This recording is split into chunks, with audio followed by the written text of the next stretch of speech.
Advance Islamic grooming کے plate form سے دیکھتی آنکھوں اور سنتے کانوں کو السلام علیکم ورحمۃ اللہ وبرکاتہ۔ کیسے ہیں آپ لوگ؟ یقیناً امید ہے کہ انشاءاللہ العزیز ٹھیک ٹھاک ہوں گے، خوش باش ہوں گے۔ فرینڈس، آج کل کافی مصروفیت چل رہی ہے جس کی وجہ سے میں ڈیلی بیسس پہ ویڈیو اپلوڈ نہیں کر پا رہی ہوں، اس کے لیے بہت زیادہ معذرت ہے۔ اچھا تو دوستوں، آج جو ہے ہمارا ٹاپک ہے، بہت دنوں سے دل چاہ رہا تھا کہ آپ کو پتہ ہے کہ بوم بلاسٹ کی وجہ سے کیا حشر ہوا اور کس طریقے سے۔ دیکھیں، جان تو کسی کی بھی ہو، انسانی جان جو ہے وہ قیمتی ہے۔ سب سے پہلے کوئی بھی انسان جو ہے وہ انسان ہے، پھر وہ اس کا مذہب آتا ہے، اس کا ایمان آتا ہے کہ وہ مسلمان ہے یا وہ کیا ہے، کچھ بھی ہے، واٹ ایور، یہ ایک الگ بحث ہے، لیکن ہے تو وہ انسان، کسی کا باپ، کسی کا بیٹا، کسی کا شوہر، کسی کا بھائی، کسی کا بھتیجا، کسی کا بھانجا۔ تو دوستوں، آج جو ہے اور اس کے اندر کیا ہوتا ہے کہ بہت سارے لوگ جو ہے اس میں انوالو ہوتے ہیں، جو بلا قصور ہوتے ہیں، جن کی کوئی انوالومنٹ نہیں ہوتی ہے، لیکن وہ بھی اس چیز کے اندر لپیٹے میں آ جاتے ہیں۔ وہ تو آپ نے سنا ہوگا کہ گیہوں کے ساتھ گھن بھی پس جاتا ہے، تو یہی حشر ہوتا ہے کہ وہ لوگ جو سراؤنڈنگ میں تھے اور جو آ رہے تھے، جا رہے تھے، یا جو اپنے کاموں سے تھے، وہ لوگ بھی اس کے حادثے کا شکار ہو گئے۔ تو بڑا افسوسناک واقعہ تھا اور ابھی تک اس کی افسوسناکی ہے۔ تو دوستوں، آج کل غزہ کا بہت چل رہا ہے، تو اس کے اوپر ہم انشاءاللہ کل کے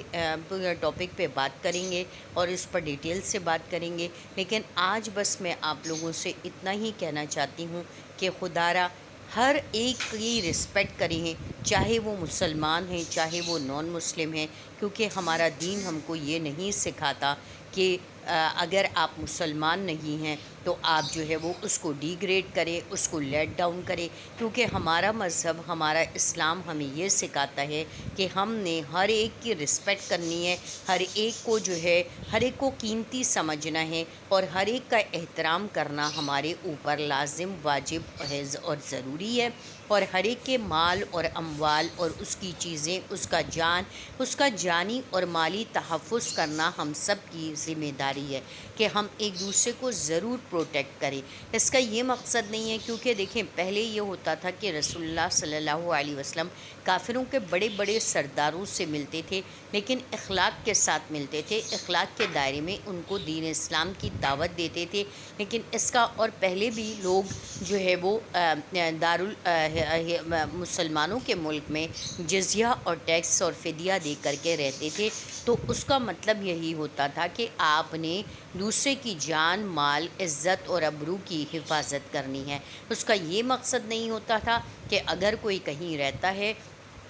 کسی دارالحجر میں رہتا ہے یا کسی مسلمان ملک میں رہتا ہے، تو اس کی جان، مال اور عزت کی حفاظت نہ کی جائے۔ ایسا نہیں ہے، یہ ہمارا دین نہیں ہے، یہ ہمارا اسلام نہیں ہے۔ ہمیں تو اسلام کی تعلیمات یہی تعلیم دیتی ہیں کہ ہم نے ہر ایک کی عزت کرنی ہے، ہر ایک کی جان، مال، عزت اور ابرو کی حفاظت کرنی ہے، کسی کو تباہ و برباد نہیں کرنا ہے۔ تو بہت افسوس کے ساتھ یہ کہنا پڑتا ہے کہ اس طرح کی چیزوں کے ساتھ جو ہے وہ ہمارے لیے، آپ کے لیے بھی کل کو مشکلات ہیں، اور بہت زیادہ اس میں لوگ انوالو ہو جاتے ہیں، اور بہت افسوس ہوتا ہے۔ دیکھیں، جان تو جان ہوتی ہے، چاہے کسی کی بھی ہو، چاہے کسی پرندے کی ہو، جانور کی ہو، چیونٹی کی بھی ہو۔ اسلام تو آپ کو چیونٹی کے بھی مارنے کا حکم نہیں دیتا ہے۔ تو دوستوں، اس کے اوپر ہم انشاءاللہ کل بات کریں گے، لیکن بہت افسوس ہوا۔ آپ لوگ بھی اپنا اور اپنے اطراف کے لوگوں کا خیال رکھیے گا اور دعاؤں میں ضرور یاد رکھیے گا۔